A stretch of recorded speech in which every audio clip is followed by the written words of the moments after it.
पलीकडचा लाईट लावते नाही, ठीक आहे, त्यांना पाहिजेच असेल तर. आपल्याला सगळ्यांना माहिती आहे महाराष्ट्रामध्ये माझा अजून एक कागद राहिला कुणाकडे तरी, बघू त्याच्यात.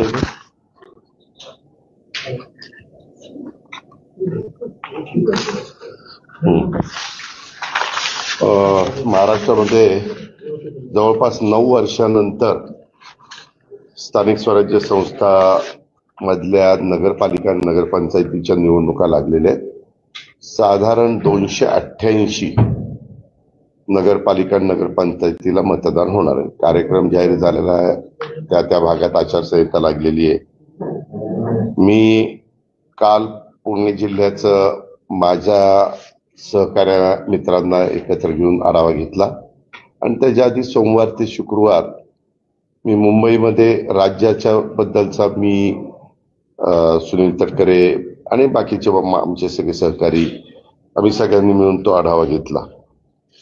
आता बारामतीमध्ये आज मी सकाळपासून थोडीशी चाचपणी केली. आपल्याला सगळ्यांनाच माहिती आहे की ही नगरपालिका पूर्वी आघाडीवर लढली जायची किंवा अशा पद्धतीने, म्हणजे स्वर्गीय कारभारी अण्णा असताना पण, स्वर्गीय विनोद कुमार गुजर साहेब असताना पण त्यांचे पॅनल व्हायचे आणि निवडणूक लढली जायची आणि जे येतील ते पवार साहेबांचे, असं साधारण त्या काळातलं सूत्र होतं.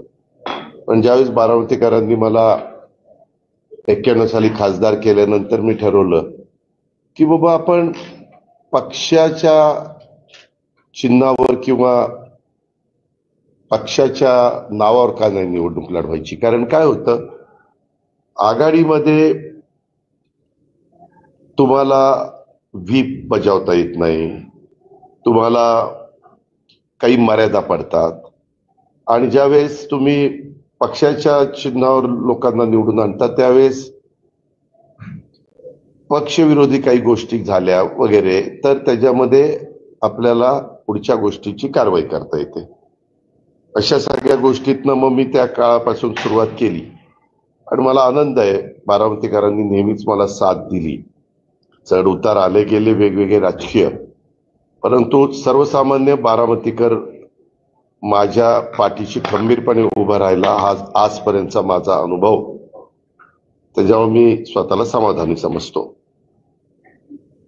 आताही मी निवडणुकीच्या निमित्तानं बारामतीकरांना सांगणार आहे की बाबा मी उद्याच्या 5 वर्षाच्या करता अतिशय चांगल्या पद्धतीने या शहराचा आणि माळेगाव नगरपंचायतीचा पण कायापालट करून दाखवील.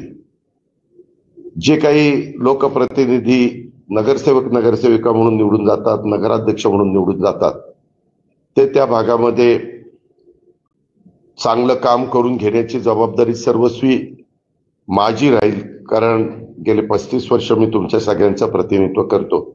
अशा सगळ्या गोष्टी मी सांगणार आहे. उद्यापासूनच फॉर्म भरायला सुरुवात होते, परंतु मी अनेकांना आज सांगितलं की बाबांनो, सोमवार मंगळवार बुधवार फॉर्म भरू नका. म्हणजे ज्यांना माझ्या बाजूने फॉर्म भरायचे त्यांना, नाहीतर म्हणाल की बघा अजित पवार तर आता ही हुकुमशाही झाली. ज्यांना माझ्या बरोबर नगरपंचायत किंवा नगरपालिकेमध्ये राहण्याची इच्छा नाही, ते स्वतंत्र विचारायचे. त्यांना प्रत्येकाला आपापला फॉर्म भरण्याचा अधिकार आहे. मग ते नगराध्यक्षाचं पद असेल किंवा नगरसेवकाचं पद असेल. म्हणून मी आज माझ्या बहुतेकांना सांगितलं आणि गुरुवारी मी सोमवार मंगळवार माझे दिवस आता मुंबईत जातील, कारण मंगळवारी कॅबिनेट असतील, तिथली सगळी कामं उरकून बुधवारी मी पुण्याचं सगळं ग्रामीण भाग आणि पुणे शहर आणि ते तिथल्या ज्या काही गोष्टी मला करायच्या त्या चर्चा करायची, पुढचे आपली काय भूमिका लाईन ऑफ ऍक्शन असली पाहिजे वगैरे वगैरे त्या सगळ्या गोष्टी. कारण मी काहींना आज मिटिंग घ्यायला लावल्यात, उद्या मिटिंग घ्यायला लावल्यात, तर तो सगळा रिपोर्ट मला येईल आणि तो बुधवारी मी ते सगळं संपील. आणि गुरुवारी मात्र मी बारामतीला सकाळी 7 वाजता राष्ट्रवादी भवनमध्ये बसून जे माझ्यातर्फे माझ्या नेतृत्वाखाली फॉर्म भरू इच्छित आहेत त्यांच्या मुलाखती घेणार आहेत. नगराध्यक्षाचे जेवढे उमेदवार असतील त्यांच्या, फक्त नगराध्यक्षाचे जेवढे उमेदवार आहेत त्यांच्याच मुलाखती होती आणि नंतर नगरसेवकांच्या मुलाखती होती. त्या दुपारपर्यंत मी संपवल्यानंतर तिथं कार्यकर्ते जमणारच. नंतर माझे एक मी मेळावा घेईन आणि त्या मेळाव्यामध्ये साधारण काय माझं मत आहे ते मी माझ्या कार्यकर्त्यांना आणि माझ्याकडे इच्छुक असणाऱ्या सगळ्या उमेदवारांना सांगेन. आणि दुपारी 1 वाजता नगरपंचायत माळेगावच्या नगराध्यक्षांचे इच्छुक उमेदवारांची मुलाखती घेईन आणि नंतर बाकीचे प्रभाग जिथले आहेत त्यांच्या मुलाखती घेईन. 17 प्रभाग मला वाटतं तिथं आहेत. तर ते झाल्यावर त्यांचाही मेळावा घेईल. असं साधारण माझा गुरुवारचा दिवस मी ठरवलेला आहे. आणि 10 तारखेपासून फॉर्म भरायचे असले तरी रविवारचा दिवस फक्त फॉर्म भरता येणार नाही असं त्यांनी सांगितलेलं आहे निवडणूक अधिकाऱ्यांनी. म्हणजे सोमवार, मंगळवार, बुधवार हा माझ्या सहकाऱ्यांना ज्यांना माझ्या बाजूने फॉर्म भरायचा त्यांना फॉर्म भरता येणार नाही. पण गुरुवारी झाल्यावर शुक्रवारी, शनिवारी आणि पुन्हा सोमवारी असे 3 दिवस फॉर्म भरायला राहत आहेत. आणि सोमवार, मंगळवार, बुधवार फॉर्मच्या बद्दलची जी माहिती लागते, बरीच वेगवेगळ्या प्रकारचे दाखले वगैरे लागतात, ते त्यांनी कलेक्ट करावेत. अशा पद्धतीनं मी साधारण निर्णय घेतलेला आहे. आणि त्या पद्धतीनं बारामतीमध्ये साधारण माझ्या माहितीप्रमाणे 41 सदस्य संख्या आहे आणि नगराध्यक्ष पद हे सर्वसाधारण आहे आणि खाली 17 सदस्य संख्या नगराध्यक्ष पद अनुसूचित जाती ह्या करता आहे. हे एक आपल्याला सगळ्यांना सांगायचं होतं. आणि एक झालंय, हे सगळं झाल्यावर पार अर्ज मागे घेण्याची अंतिम तारीख 25 आहे आणि 26ला चिन्ह वाटप होणार आहे. म्हणजे इतरांना पुढे 6 दिवस राहत आहेत. त्याच्यामुळे मी राज्यात पण किंवा इतर पण राजकीय पक्षाचे सगळेच जण फॉर्म भरायला सुरुवात झाली की सभा सुरू करतील. मी पण माझा प्रोग्राम चॉकआउट करतो की आम्ही पण वेगवेगळ्या भागात कुणी जायचं ते ठरवणार आहे. ते उद्याच मंगळवारी ठरवून ती जबाबदारी ज्या त्यांच्यावर देणार आहे. आणि आपल्या इथं साधारण 26ला अंतिम चित्र झाल्यावर 2 तारखेला मतदान आहे. अशा प्रकारची ती एकंदरीत परिस्थिती आहे. पण मध्ये गॅप मात्र मोठा आहे. अर्थात नगरपालिका, नगरपंचायतीमध्ये जरी 20 प्रभाग किंवा 17 प्रभाग असे काही असले तरी मतदारांची संख्या फार काही नसती, तुलनात्मक लोकसभा विधानसभेला असती तशी. आता आपल्याच बारामतीतलं जर बघायचं म्हटलं तर 1 नंबरला मतदारांची संख्या 6,500 आहे, पण 2 नंबरला 3500 आहे, 3300 आहे, 3900 असं आहे. म्हणजे सगळ्यांना ते चिन्ह पोचेपर्यंत कुठली अडचणीला असं मला वाटत नाही बारामतीमध्ये. आणि नगरपंचायत झाल्यानंतर माळेगावमध्ये पण मोठ्या प्रमाणावर कामं करण्याचा प्रयत्न आम्ही महायुतीच्या सरकारच्या माध्यमातून केलेला आहे. हे पत्रकार म्हणून आपण पण जाणता. आणि अजूनही आमची बरीचशी कामं पाईपलाईनमध्ये, अजूनही वेगवेगळ्या प्रकारच्या समस्या, म्हणजे सोलरवर बारामती शहरामध्ये स्ट्रीट लाईटला लागणारी जेवढी वीज लागते ते पण मी आता प्रोजेक्ट हातामध्ये घेतलेला आहे. अशा पद्धतीनं बऱ्याच गोष्टी आम्ही त्या बाबतीमध्ये करतोय. तसंच मला दुसरं एक तुम्हाला सांगायचं होतं, हे झालं येणाऱ्या निवडणुकीच्या बाबतीत.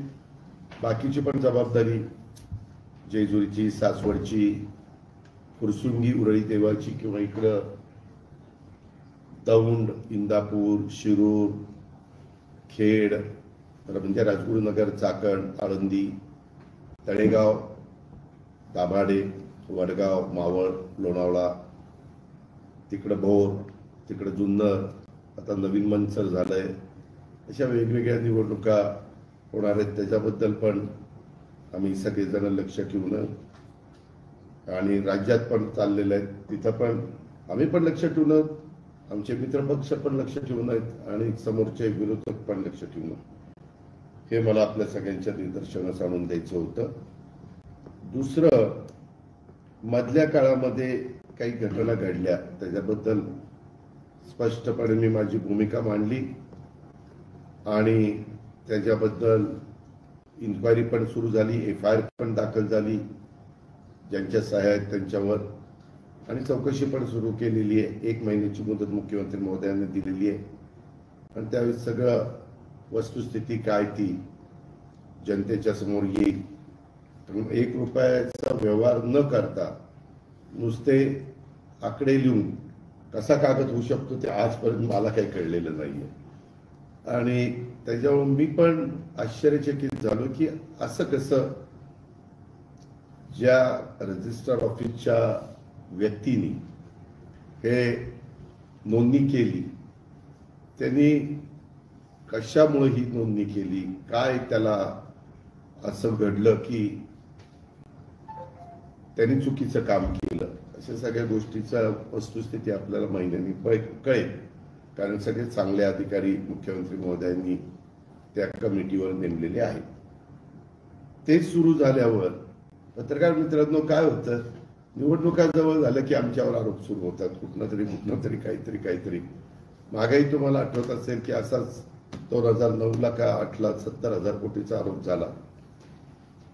त्याला 15-16 वर्ष झाली, परंतु त्याच्यातनं काहीही कुणी पुरावे देऊ शकले नाही, काही होऊ शकले नाही. पण बदनामी तर आमची होती. कुणी पण उठायचं, ते असं झालं तसं झालं. अलीकड मीडियामध्ये बोलताना वेगवेगळे प्रवक्ते बोलतात, ते पण त्याच्यामध्ये करतात. शेवटी चुकीचं कुणाकडनं घडलं आणि त्याच्यामध्ये काही त्याच्यावर आरोप झाले तर एक वेळ आम्ही समजू शकतो, परंतु सकाळपासून रात्री उशिरापर्यंत लोकांची कामं करायची, पारदर्शकता कशी राहील ते बघायचं, नियमाला धरून करायचं, संविधानाने सांगितलेल्या सगळ्या गोष्टीचा आदर करायचा, घटनेचा कायद्याचा पूर्णपणे कुठेही तिथं चूक होणार नाही हे बघायचं. आणि ते झालं की लगेच बारामतीतल्या कुठल्या जमिनीचं काढायला लागले. माझं तुम्हालाही सगळ्या पत्रकार मित्रांना आव्हान आहे, मी माझ्या राजकीय कारकिर्दीला सुरुवात केल्यापासून मी कधीही माझ्या हातनं कुठली चुकीची गोष्ट होऊन देत नाही. आणि मी मागेही 2-3दा इकडे मुंबईला सांगितलं, पुण्यामध्ये सांगितलं, आता तुमच्या इकडे सांगतो की माझ्या नावाचा वापर करून माझ्या जवळचे नातेवाईक असतील, लांबचे नातेवाईक असतील, माझे जवळचे कार्यकर्ते असतील, माझ्या जवळचे सहकारी असतील, माझ्या जवळचे अधिकारी असतील, त्यांनी जरी कोणी काही सांगितलं, त्यांनी तर सांगूच नाही, पण यदा कदाचित काही सांगितलं तर ते नियमात नसेल तर अजिबात संबंधित अधिकाऱ्यांनी त्या कामात करता कामा नये. अजिबात कुठलाही दबावला ते बळी पडता कामा नये, हे मी स्पष्टपणे सगळ्या माझ्या क्लास 1, क्लास 2, क्लास 3 या सगळ्या अधिकाऱ्यांना पण आव्हान करतो आणि IAS IPS ऑफिसर जे कोणी वरिष्ठ अधिकारी त्यांना पण सगळ्यांना आव्हान करतो. आता पत्रकार मित्रांनो, तुम्हाला माहिती आहे, बारामती तालुका खरेदी विक्री संघ मेडल इथं गट क्रमांक 414/1 जमिनीच्या बाबत काहीतरी आरोप झाले. मी त्याही वेळेस सांगितलं की जे आरोप झाले त्यांनी कागदपत्र तपासावी, त्याच्यात जर चुकीचं झालेलं असेल तर संबंधितांच्याकडं तक्रार करावी, संबंधितांनी त्याची चौकशी करावी, कायद्याच्या नियमाच्या अधीन राहून, आणि चौकशी करून सत्य लोकांच्या समोर आणावं.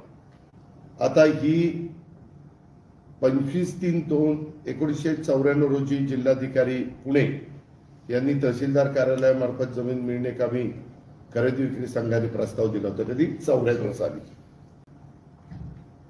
नंतर 4थ्या महिन्यात म्हणजे पुढच्याच मार्चला प्रस्ताव दिला, एप्रिलला ग्रामपंचायत मिळत होती, त्यांनी शासकीय जागा मिळवा, ठराव मिळावा असं मागणी आम्ही म्हणजे संघाने केली. 15/4ला विषय नंबर 7 मध्ये ती 5 एकर जागा देण्याबाबतचा ठराव झाला, कारण ग्रामपंचायतीच्या अधिक जागा पाहिजे असेल तर त्यांचा ठराव लागतो. 11/5/94ला 2 महिन्यांनी त्याची सर्व कागदपत्रांची पूर्तता करून प्रस्ताव जिल्हाधिकाऱ्यांकडे सादर झाला. तहसीलदारांनी काही प्रस्तावातील त्रुटी पूर्ण करण्याबाबत पत्र संघाला दिलं. संघाने ते सगळं काही नीटनेटकं केलं, त्या त्रुटी पूर्ण केल्या आणि साधारण त्यांनी पर्यायी जागा उपलब्ध करून देण्याबाबत तहसीलदार यांचे पत्र संघाला मिळाले. शासन आणि कागदपत्रांची पूर्तता मेढ्यात येथील जमिनीच्या बदल्यात 5 एकर जमीन उपलब्ध करून देण्याबाबत कालावधी गेला आणि 22ला पुन्हा 2001ला ही मेढत गावातील गायरान जमीन संस्थेच्या व्यवसायासाठी देण्याकरता शिफारस पत्र आलं आणि तशा पद्धतीनं ही जमीन माझ्या माहितीप्रमाणे त्याची किंमत त्यावेळेस ठरवली 2003ला बरं का, 1.5 लाख रुपये. तुम्हालाही माहिती आहे की त्यावेळेस जमिनीचा दर काही एवढे नव्हते तिकडच्या, आणि तिथं तर मला वाटतं कमरे एवढा खड्डा होता. म्हणजे मी नंतर कितीतरी मुरुम टाकून ते सगळं भरून घेतलं, संघाला मदत केली होती मी त्यावेळेस. आणि त्याच्या संदर्भामध्ये मग त्यांनी ताबा पावती 2003ला 5व्या महिन्यात दिली संघाच्या नावाने. म्हणजे मागणी केली 94-3ला मार्च 3ला आणि झालं 2003ला, म्हणजे 9 वर्ष त्याला गेली. आणि त्याच्यानंतर मग ते एनए, आता एनएच्या बद्दल तर आम्ही निर्णय घेतला, आता एनए काढूनच टाकलं. त्या एनएच्या बद्दल एवढ्या तक्रारी यायच्या, आता एनए प्रकरणच ठेवलेलं नाही राज्य सरकारने. आता 2020 मध्ये मला असं वाटलं की तिथं आता जरा पंप करावा, कारण बारामती वाढली, एक गोडाऊन करावं, मंगल कार्यालय करावं, असं काय काय काय काय आमचं ठरलंय. तशा पद्धतीनं झाडं लावली, बाकीच्या सगळ्या गोष्टी केल्या, पण त्याचंही काहीतरी काढलं होतं म्हणे. माझी विनंती आहे की जर त्याच्यामध्ये पुरावे असतील, कागदपत्रांचे सगळे दाखले असतील, पण चुकीचं झालेलं असेल तर जरूर चौकशी झाली पाहिजे. कारण हे कायद्याने नियमानं चाललेलं सरकार आहे आणि यंत्रणेने तशाच पद्धतीचं काम केलं पाहिजे. पण आता बऱ्याच कुठल्या जमिनी काढतात आणि त्यांच्या नातेवाईकांनी असं केलं, यांच्या स्वतः अजित पवारांनी असं केलं. मी कालही चुकीचं कुठलं केलं नाही, आजही केलेलं नाही, उद्याही करणार नाही, एवढंच मला सांगायचं. दादा, राज्यात महायुती एकसंध लढणार आहे का प्रत्येक ठिकाणी? त्याच्याबद्दल मुख्यमंत्री देवेंद्रजी, तसंच एकनाथरावजी, तसंच सुनील तटकरेजी, रवींद्र चव्हाणजी आणि काही एकनाथरावांनी ज्यांना चर्चा करण्याचा अधिकार दिला ते कदाचित उमेश सामंत आणि काही कोणी असतील, त्यांच्या संदर्भातली याची चर्चा होईल. आम्ही एक सांगतो की बाबा सगळ्यांनी एकत्रपणे राहून लोकांच्या समोर गेलं पाहिजे. पण माझ्या मी 15 वर्ष आघाडीमध्ये काम केलं त्यावेळेस जो तो पक्ष जिथं त्याची ताकद असेल तिथं स्वतंत्र लढण्याचा प्रयत्न करत असतो. जिथं स्वतंत्र लढल्यानंतर मताची विभागणी होऊन फायदा होणार नसेल तर तिथं एकत्रपणे आजपर्यंत जे ते लोक गेलेले आहेत, आताही आमचा प्रयत्न चाललेला आहे की मताची विभागणी न होता, जसं आमचं एनडीएचं सरकार केंद्रात आलं, राज्यामध्ये युतीचं सरकार आलं, तसं चांगल्या पद्धतीनं विकासाची कामं होण्याच्या दृष्टिकोनातून त्या भागामध्ये जनतेने महायुती सध्या सत्तेवर असल्यामुळं महायुतीला सहकार्य करावं. शेवटी तो जनतेचा अधिकार आहे. बारामतीत भाजपनं तयारी केली आहे लढायची, मी सांगितलं ना, आम्ही आव्हान करतोय, तयारी करायची. प्रत्येक जण आपापला ताकद आजमावण्याचा प्रयत्न करतो. प्रयत्न करणं आपल्या हातात आहे. यश आलं ठीक, नाही यश आलं तर ज्या गोष्टी घडतील त्याला सामोरं जायचं. ड्रोनवर बंदी असताना देखील मातुरसेच्या आजूबाजूला ड्रोनच्या गिरट्या घालताना त्याचा व्हिडिओ देखील बाहेर आलेला आहे. हे तपासाचा भाग आहे. त्याची तक्रार पोलीस खात्याकडे केली पाहिजे. पोलीस खातं याच्यावर कंट्रोल करतं. नजर ठेवली जाते अशी चर्चा मोठ्या प्रमाणात होती. माहित नाही, मी काही नजर ठेवली नाही. दादा बारामती नगराध्यक्ष पदाचे उमेदवार जय पवार असणार अशी चर्चा आहे. खरं तर मी पण ती चर्चा ऐकली, मला आज पण बरेच जण म्हणाले, परंतु तसं काही होणार नाही. दादा खरं तर 10 दिवस राहिलेले आहेत, अजून कुठलाही निर्णय नाही. भाजपच्या सूत्रांकडून असं कळतंय की कशाला 10 दिवस राहिले? तिथल्या स्थानिक परिस्थितीनुसार ज्या त्या परिस्थितीनुसार आघाडी करा असं भाजपने बैठकीत सांगितलेलं आहे. तर अजून कुठलाही मी आपल्याला पहिल्यांदाच सांगितलं की हो, हे राज्याच्या स्तरावर हे जिल्ह्यात सोडून जिल्ह्याला, तालुक्याला तिथली राजकीय परिस्थिती प्रत्येक ठिकाणची वेगळी असते. तिथं अधिकार दिले जातात. आता महायुती आहे, एखाद्या ठिकाणी आमच्या 3 पैकी एखादा पक्ष स्ट्रॉंग असेल तर त्यांनी आपल्या मित्र पक्षांना त्यांच्या साधारण एक समाधान होईल, एक व्यवस्थितपणे सन्मान होईल, समाधान म्हणण्यापेक्षा सन्मान होईल, अशा पद्धतीनं जागा वाटप झाल्या तर मग प्रश्न येत नाही. अर्थात तो ज्याचा त्याचा अधिकाराने नेहमीच मतदान 2 तारखेला आहे, 2 डिसेंबरला, आणि आज तारीख 9 आहे, अजून बराच दिवसांनी नगरपालिका किती असती, नगरपंचायत किती असते तुम्हाला माहिती. महानगरपालिकेला मोठ्या असतात, जिल्हा परिषद मोठ्या. तुम्ही आता बोलताना असं म्हणाला की निवडणूक आल्या की आम्हाला सातत्यानं बदनाम. नाही, बदनाम नाही, तसं नाही. अश्लील प्रकरण निघतात. आता ह्याही प्रकरणात तुम्ही जर तसं बघितलं तर ह्या प्रकरणाचा कागदच होऊ शकत नाही. हे आकडे तुम्ही 300 कोटी 1800 कोटी वगैरे जे काही आपण बघितलं, 1 रुपया कुणाला दिला नाही आणि काही नाही, त्याच्यात काय अर्थच नाही ना. पण आता मी जास्त त्याच्याबद्दल बोलण्यापेक्षा चौकशी झाल्यावर सत्य बाहेर. समोर भूमिका मांडताना दिसत नाही असं देखील आरोप केला जातो. मी मांडली, त्याच्या बापाने मांडली ना. सुरुवातीला हा व्यवहार ज्यावेळेस झाला त्यावेळेस सुरुवातीला म्हटला की या व्यवहाराशी माझा संबंध नाही. त्यानंतर एक मिनिट काय होतं, मी म्हणून तुमच्याशी जरा बोलायला, कारण तुम्ही काही कसलाही प्रश्न विचारता. त्यावेळेस मी असं म्हणलो होतो की मी सकाळपासून त्या आढावा बैठका घेतोय, त्या आढावा बैठका घेऊन मी आत्ता बाहेर आलोय, तिथं मीडियाशी मी बोलायचो. मी उद्याच्याला मात्र संध्याकाळी म्हणजे मी सगळी माहिती घेऊन तुमच्याशी बोलीन, आणि त्या दिवशी बोललो, दुसऱ्या दिवशी संध्याकाळी बोललो. कारण आपल्याला ज्या गोष्टीची अजिबातच माहिती नव्हती ती माहिती घेतल्याशी मी बोलतो.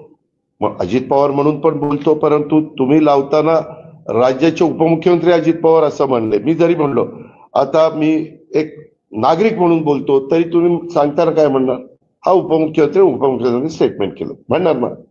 त्याच्यावर मीच सांगितलं होतं आणि मी केलं ना, दुसऱ्या दिवशी स्टेटमेंट केलं, लगेचच ते काय ते कॅन्सलेशन केलं, त्या कंपनीची माहिती घेतली, सगळं काही केलं. पार्थ पवारांनी चुकीची भूमिका घेतली, त्यांना पाठीशी घालण्याचं काम नाही, परंतु जी त्यांनी आता जी प्रकरणाची चौकशी होती, शिरकोचा देखील 5,000 कोटींचा घोटाळा. मला त्याबद्दल काय बोलायचं नाही. मी फक्त ह्याच्या संदर्भामध्ये माझं डायरेक्ट ब्लड रिलेशनच तिथं होतं, म्हणून मी सांगितलं की ही चौकशी व्यवस्थितपणे झाली पाहिजे. मुख्यमंत्र्यांनी पण ते ताबडतोब सूचना दिल्या, त्याच्यामध्ये GR पण काढला आणि चौकशी झाली. त्या दिवशी मला वाटतं नोंदणी कार्यालयावर धाड पण पडली, म्हणजे पोलिसांनी रेड पण टाकली कागदपत्र वगैरे जमा करण्याच्या करता. असं या प्रकरणामध्ये पहिल्यांदा खरेदी करत नाकारले होते साहेब निबंध झाली असं एक तक्रार आहे कोर्टाच्या कार्यकारिणी, आणि त्याच्यानंतर त्यांनी ती तक्रार दाखल केली, परत याची चौकशी होती 300 कोटीच्या निधनामध्ये त्यामध्ये भरलेली नाही. तक्रार झाली. मी आपल्याला सांगू का साहेब, मी काय मगाशी म्हणलं, ह्या राज्याचं ACS additional chief secretary revenue आणि राज्याच्या 12 कोटी जनतेच्या मुख्यमंत्र्यांनी सूचना केली की त्यांच्या अध्यक्षतेखाली चौकशी करायची, आणि काय काय त्या चौकशीमध्ये आलं पाहिजे हे सगळं सांगितलं. पुन्हा तेच विचारताय तुम्ही. आता ती चौकशीमध्ये त्यांनी करताना ज्याला कुणाला काय माहिती असेल त्यांनी द्यावी तिथं. पुण्यातील 22 दशकांची देखील चौकशी होणार आहे. अरे जे काय आता त्याच्यामध्ये त्यांनी काय सांगितलंय, माझ्याकडे आता तो कागद नाही, मी काल प्रेसला वाचून दाखवला की अशा प्रकारच्या पुन्हा चुका घडणार नाही म्हणून काय काळजी घेतली पाहिजे, काय खबरदारी घेतली पाहिजे शासन म्हणून, म्हणजे आमचा नोंदणी विभाग असेल किंवा संबंधित अधिकारी असतील त्याची चौकशी त्या चौकशी झाल्यानंतर त्याचाही रिपोर्ट ते देतील ना, कारण त्याच्यात विभागीय आयुक्त पण आहेत, कलेक्टर पण आहेत, जौमोद्दी आयुक्त पण आहेत, असे बरेच जण आहेत. दादा महायुतीतले माजी मंत्री तानाजी सावंत यांनी असं म्हटलं की राष्ट्रवादी अशी अवलाद आहे की ती सत्तेशिवाय शांत बसू शकत नाही आणि पाण्यातून जसं मासा बाहेर काढल्यानंतर तल पडतो तशी अवस्था राष्ट्रवादीची. विनाशकाले विपरीत बुद्धी, आम्हाला काही बोलायचं नाही, कारण आम्ही मित्र पक्षांना, आम्ही सुसंस्कृत महाराष्ट्रामध्ये राजकारण करतो. यशवंतराव चव्हाण साहेबांनी तो सुसंस्कृतपणा शिकवलेला आहे. दुसऱ्यांनी वेडेपणा केला, असे काही बेजबाबदार आरोप केले म्हणून आपण त्याला उत्तर देऊन लगेच तुम्ही आहेच ना तानाजीराव सावंत, आपण असं म्हणलो, अजित पवार असं म्हणले, आता तुमचं काय म्हणणं? तुम्हालाही मीडिया चालवायचा असतो, 24 तास काहीतरी दाखवायला पाहिजे ना, त्याच्यामुळे मला काही त्याच्याबद्दल बोलायचं नाही. संख्या बारामतीमध्ये मागच्या तुलनेत वाढलेली आहे आणि आपल्यावरती राज्याची जबाबदारी आहे, तर कसं काय कसली इच्छुकांची संख्या मोठी आहे, नगरसेवकांची संख्या जास्त आहे, एकंदरीत राज्यातलं चित्राचं प्रचाराचं नियोजन कशा पद्धतीने? ते माझं मी करतो, काळजी करू नका. असं कुणी पण, तू जरी एखाद्या पक्षाचा नेता असेल तर मी असं नियोजन करणार. कधी राजकीय लोक कार्ड सगळे ओपन करत नसतात, त्या त्यावेळेसची परिस्थिती बघून त्या त्यावेळेस निर्णय घेत असतात. मूळ जागा जी आहे ती महात्मा फुलेंच्या मालकीची ऐतिहासिक होती, मात्र कुठली कृषी विद्यापीठाकडे कोण होती? कुठली? हे कालच्या प्रकरणातली. अरे आता पुन्हा कशाला काढतात? त्याची चौकशी होणार आहे ना बाबा, चौकशीच होणार आहे. मगापासून तेच सांगतोय, तेच उघडायचं आहे. दादा बारामती खरेदी विक्री संघाच्यावर जसा आरोप झाला तसंच तुमच्या सोनगावच्या जमिनीबाबत देखील परवाच्या पत्रकार परिषदेमध्ये उल्लेख झाला होता. मग मी सांगितलं ना, त्याची चौकशी करा. जर कुणी चुका केल्या असतील तर त्यावर FIR दाखल करा आणि जी काही कारवाई असेल ती करा. काय अडचण? खरेदी विक्रीचा दस्त नोंदवताना सहाय्यक निबंधकात काय लिहिलं तरी सुद्धा त्यांच्या कारवाई मला माहित नाही बाबा, कुठलं विचारतोय तू? नाही, त्याच्यामध्ये आता शेवटी जे कारवाई ज्या डिपार्टमेंटनी केली, काहीतरी त्यांच्याकडं कागदपत्र आली असतील म्हणून त्यांनी जबाबदार धरला असेल. आता चौकशी समिती सगळ्या गोष्टीची चौकशी करेल ना.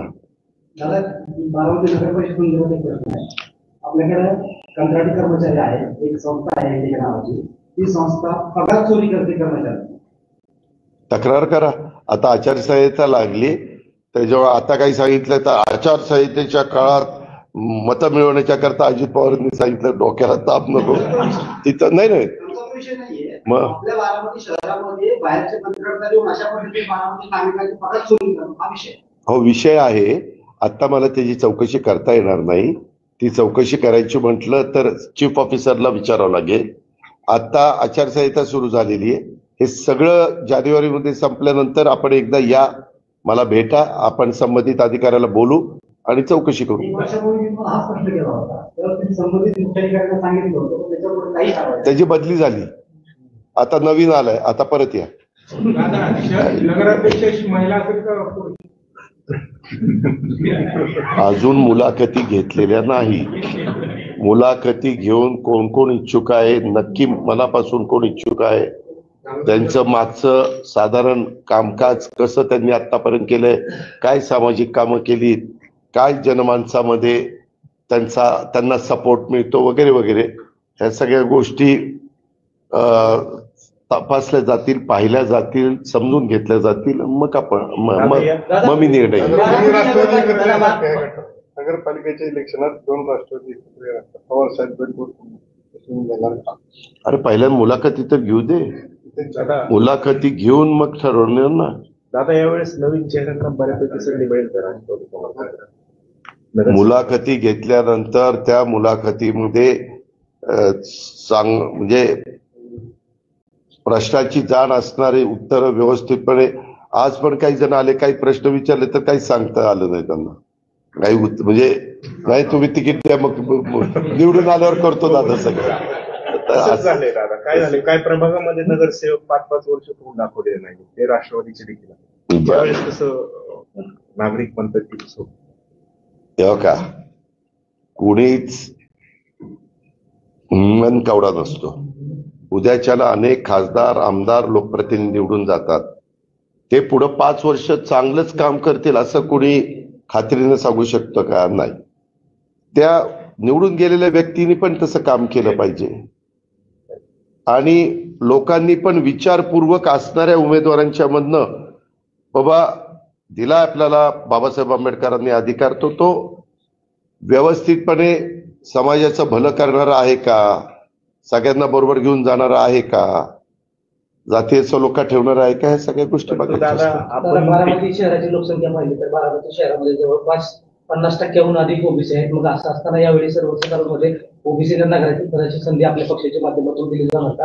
कारण गेल्या काही मी मुलाखती घेतल्याशिवाय मी काही त्याबद्दल सांगणार नाही. पत्रकार मित्रांनो, तुम्हाला माहितीये 2016ला निवडणुका ज्यावेळेस झाल्या त्यावेळेस ती ओबीसीला जागा होती, तरी देखील आम्ही त्या काळात महिला एक आम्हाला ऍक्टिव्ह वाटली, आम्ही दिली. बारामतीकरांनी निवडून दिलं, त्यांनी 5 वर्ष काम केलं.